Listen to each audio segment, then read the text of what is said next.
اور ایک اور سوال اسی ضمن میں انہوں نے کیا تھا کہ اسلامیات وغیرہ کی بکس ہر سال بچے کی چینج ہوتی ہیں یا دیگر جس میں تجوید اور قواعد وغیرہ بتائے جاتے ہیں، ایسی بکس بھی ان کے پاس ہوتی ہیں، تو کیا وہ ردی میں دے دیں؟ کیا کیا جائے ان پیپرز کا؟ لیکن جہاں تک بکس کی بات ہے نا، اسلامیات کی بکس کی بالخصوص اسلامیات کی بکس اور پارے یا قاعدے، یہ جو بکس ہیں ان کے بارے میں تو بطور خاص ہم یہ کہتے ہیں کہ اگر یہ اس طرح آپ کے استعمال کے قابل نہ رہیں، یعنی یہ ہے کہ بچے کے پڑھنے کی تھیں، اب بچے نے پڑھ لی ہیں، وہ آگے اگلی کلاس میں چلا گیا، پیچھے جو ہے اس کے کام کی نہیں ہے، تو اس صورت میں بجائے انہیں ڈم کرنے کے یا انہیں ضائع کرنے کے یا انہیں ردی میں بیچنے کے، آپ کسی اور کو دے دیں کہ جو اس کلاس کا ہو یا جس نے وہ پڑھنی ہو، کسی اور ضرورت مند کے کام آ جائیں گی، ایسا کریں۔ اور اگر کوئی اور ضرورت مند ایسا موجود نہیں یا وہ کتابیں اتنی بوسیدہ ہو چکی ہیں کہ اب قابل استعمال نہیں ہیں، تو اس صورت میں جو ہے وہ انہیں ٹھنڈا کرنا ہوتا ہے۔ حکم یہ ہے کہ یا تو انہیں دفنایا جائے ادب کے ساتھ کسی جگہ پر، ایسی جگہ پر کہ جہاں لوگوں کے پاؤں نہ پڑے، یا جو ہے انہیں ٹھنڈا کر دیا جائے۔ اچھا، ٹھنڈا کرنے کے اندر بھی احتیاط ضروری ہوتی ہے کہ بعض اوقات لوگ ایسے ہی اور آگ ڈال دیتے ہیں، وہ پھر بہہ کر اوپر سطح پر اوپر آ جاتے ہیں، تو وہ کسی بورے وغیرہ میں ڈال کے اس بورے میں جو ہے کچھ چیرے لگا دیے جائیں تاکہ اس کے اندر پانی جائے تو وہ پھر نیچے بیٹھ جائے، وہ نیچے بیٹھ جائے، سطح پر نہ آئے، سطح پر نہ ابھر کر نہ آئے، نیچے ہی چلا جائے۔ اور آسان طریقہ اس کا خیر یہ ہے کہ اب آج کل تو جو ہے وہ مقدس اوراق کے لیے بہت سے لوگ ہیں جو کام کرتے ہیں، یہ مقدس اوراق کے وہ ڈبے باکسز لگے ہوئے ہوتے ہیں، وہ فراہم کرتے ہیں۔ آپ مقدس اوراق کے باکس میں جو ہے وہ ڈال دیں، وہ لوگ خود ہی اس کو جو ہے وہ اچھے انداز میں اس کے ساتھ جو بھی معاملہ کرنا ہوگا کر لیں گے، اس طرح کہ جو ہے وہ شرعی احتیاط بھی برقرار رہے، آپ کو بے ادبی آپ کی طرف سے بھی نہ ہو، ان کی طرف سے بھی۔ اور ریپرز وغیرہ، ریپرز کے اندر یہ ہے کہ اس میں دیکھ لیا جائے اگر واقعی کوئی نام وغیرہ ایسے ہیں کہ جو مقدس نام ہے تو اسے بھی پھر پھینکنے سے جو ہے وہ اجتناب کیا جائے، اسے بھی پھر مقدس اوراق کے ڈبوں میں ڈال دیا جائے۔ لیکن اگر نارمل ریپرز پہ بعض اوقات ایسا ہوتا ہے صرف نمبرز لکھے ہوئے ہوتے ہیں، صرف نمبرز لکھے ہوئے ہوتے ہیں، یا جو ہے وہ ایسے نام ہیں کہ جو ہمارے ہاں رائج نہیں ہیں، مقدس نام نہیں ہے، انہیں پھینکنے میں حرج نہیں ہے۔ باقی یہ الگ بات ہے کہ حروف کے بارے میں علماء کا اختلاف ضرور ہے، بعض حضرات علماء کی رائے یہ، ان کا موقف یہ ہے کہ حروف سارے کے سارے قابل تعظیم ہیں، چاہے وہ کسی بھی زبان کے ہوں۔ بعض کا موقف یہ ہے تو اس وجہ سے وہ اس پہ سختی بھی کرتے ہیں، لیکن جس قول میں آسانی ہے امت کے لیے اس وقت وہ دوسرا قول ہے، اور وہ بھی ہماری کتب فقیہ میں لکھا ہوا ہے، اور اس پہ بھی کئی فقہائے کرام نے باقاعدہ فتویٰ بھی دے رکھا ہے۔ یعنی یہ کوئی مجمع علیہ مسئلہ نہیں ہے، یہ متفق علیہ مسئلہ نہیں ہے، اختلافی معاملہ ہے، اور اس کے اندر جس طرف جو حالات کو دیکھ کر اور مسلمانوں کو دیکھ کر جس میں رفق کا پہلو، نرمی کا پہلو زیادہ ہے، اس کو دیکھ کر تو اسی قول کو ہم اختیار کرتے ہیں کہ جس میں نرمی ہے، کہ اگر ایسی صورت میں کوئی حرج نہیں ہے۔ اگر ایسے نام مقدس نام نہیں ہے تو ایسے ریپرز اگر ڈال بھی دیتے ہیں اس طرح ڈسٹ بن وغیرہ میں تو کوئی ایسا ایشو نہیں ہے، لیکن مقدس نام ہو تو بہرحال احتیاط کی جائے۔ مقدس نام جیسے محمد لکھا ہوا ہے، علی لکھا ہوا ہے، یہ مقدس نام ہے، ان ناموں کے جو ریپرز ہیں انہیں اس طرح ڈسٹ بن میں نہ ڈالا جائے، ان کو جو ہے مقدس اوراق کے ڈبوں میں ڈالیں، باکسز میں۔ بہن نے سوال کیا ہے حضرت ام حبیبہ بہن نے، خانہ کعبہ کی طرف ٹانگیں پھیلا کے اگر کوئی لیٹ جاتا ہے، یعنی بھول سے لیٹ جاتا ہے، تو کیا حکم شرع ہوگا؟ لیکن اگر بھولے سے لیٹا ہے تو بھول تو ویسے بھی معاف ہے، اور جان بوجھ کر بہرحال ایسا نہیں کرنا چاہیے، ادب کے منافی ہے، اور دین جو ہے وہ سارا ادب ہی ہے۔ ادب کی بنا پر ہم منع کرتے ہیں کعبہ مشرفہ کی طرف یا جو بھی مقدس مقامات ہیں، مواضع ہیں، ان کی طرف جو ہے وہ اس طرح پاؤں پھیلانے کو سوء ادب ہم شمار کرتے ہیں۔ لیکن یہاں یہ بھی سمجھ لیں کہ ایک ہے ادب کا مظاہرہ کرنا، احتیاط کرنا، تعظیم کرنا، اور ایک ہے کسی فعل کا گناہ ہونا۔ تو اگر کوئی اس طرح پاؤں پھیلا دیتا ہے کسی مجبوری کی وجہ سے تو یہ گناہ نہیں ہے۔ مجبوری کے بغیر بھی فقہاء نے مکروہ تنزیہی قرار دیا ہے۔ مکروہ ہے، مکروہ تنزیہی کا مطلب یہ ہوتا ہے کہ شرعاً ناپسندیدہ ہے لیکن گناہ نہیں ہے، تو ہم اس پر گناہ کا حکم تو نہیں لگاتے، لیکن اس کا مطلب یہ بھی قطعاً نہیں ہے کہ ہم اس طرح کرنا شروع کر دیں۔ بعض اوقات بعض لوگ جو ہے انہیں مسئلہ معلوم ہو جاتا ہے تو وہ لوگوں کے سامنے جان بوجھ کے ایسے پاؤں پھیلا کے بیٹھ جاتے ہیں، پھر انہیں کوئی سمجھائے تو کہتے ہیں جناب مکروہ تنزیہی تو ہے، اس لیے کر رہے ہیں تاکہ لوگوں کو پتہ چل جائے کہ لوگ اسے جو ہے بڑا اہم سمجھتے ہیں۔ تو یہ بیوقوفی والی بات ہوتی ہے، لوگوں کو اس طرح کی چیزیں بتانے کے لیے جو ہے وہ اس طرح پاؤں نہیں پھیلانے چاہیے۔ لوگ جتنا ادب کر رہے ہیں اتنا اچھا ہے۔ جہاں تک شرعی مسئلے کی بات ہے، جب آپ سے شرعی مسئلہ پوچھا جائے اس وقت آپ شرعی مسئلہ تعلیم کر دیں آسان انداز میں، یہ تو ٹھیک ہے، لیکن اس کے یہ طریقہ کار اس کے لیے اختیار کرنا بالکل غلط ہے کہ آپ خود اس طرح جو ہے وہ کعبہ مشرفہ کی طرف پاؤں پھیلانا شروع کر دیں لوگوں کے سامنے، اور پھر انہیں یہ کہتے پھریں کہ جناب کوئی حرج نہیں ہے اس کے اندر۔ جو ادب کر رہا ہے اسے ادب کرنے دیا جائے، اور خود بھی ادب ہی کریں، خود بھی ہم حتی الامکان اس سے بچیں۔ ضروری نہیں ہے مکروہ تنزیہ کا مطلب یہ ہے گناہ نہیں ہے، لیکن یہ مطلب بھی نہیں ہے کہ اس کا کہ کھلا کھاتا ہے کہ ہم کرتے ہی رہیں، کو پسندیدہ نہیں ہے تبھی تو مکروہ تنزیہ کہا جا رہا ہے۔ مکروہ کا مطلب یہ ہے ناپسندیدہ، کہ شریعت ناپسند تو کرتی ہی ہے نا، تو ہم اس کام سے بچیں، کعبہ مشرفہ کی طرف پاؤں نہیں کرنے چاہیے۔ ہاں بعض صورتوں میں ضروری ہو جاتا ہے، جیسے نماز پڑھنی ہے، مریض نے نماز پڑھ رہا ہے اور اگر نماز پڑھتے ہوئے اس طرح پاؤں سامنے کر لیتا ہے تو اس صورت میں اس کو اجازت ہے۔ عشاء کی وتر کی نیت کا طریقہ پوچھا ہے انہوں نے، بس یہ آخری سوال۔ عشاء کی وتر کا طریقہ جو نیت کی، میں نے 3 رکعت وتر اس رات کی مجھ پہ واجب ہے، نماز پڑھتی ہوں اللہ تعالیٰ کے لیے، منہ طرف خانہ کعبہ شریف، اللہ اکبر۔ باقی یہ جو بہن تھی انہوں نے پنجابی میں سوال پوچھے تھے کافی سارے 4-5، تو انشاءاللہ کل کے ایپیسوڈ میں ان کے جوابات باقی بھی دے دیں گے۔ جی بہت شکریہ مفتی صاحب آپ کا، عالمات میں آپ دونوں کی شکر گزار ہوں۔ ناظرین آپ لوگوں کا بہت شکریہ، آپ لوگ ہمیں کالز کرتے ہیں۔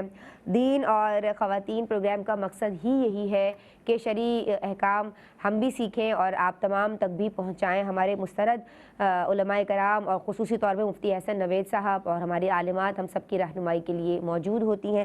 اللہ تبارک و تعالی نے چاہا تو انشاءاللہ رشتہ داروں کے حقوق کے تعلق سے کل پھر سے حاضر ہو جائیں گے، آپ کے کالز بھی شامل کریں گے۔ کوئی بات غلط ہو گئی ہو مجھ سے، میری طرف سے اگر کوئی غلطی ہو گئی ہو تو اللہ معاف فرمائے۔ السلام علیکم ورحمۃ اللہ۔ السلام علیکم ناظرین، دینی معلومات اور احکامات پہ مبنی پروگرامز دیکھنے کے لیے ہمارے چینل ARYQTV کو سبسکرائب کیجیے، اور ہاں بیل آئیکن کو دبانا مت بھولیے گا تاکہ آپ کے پسندیدہ پروگرامز مس نہ ہوں۔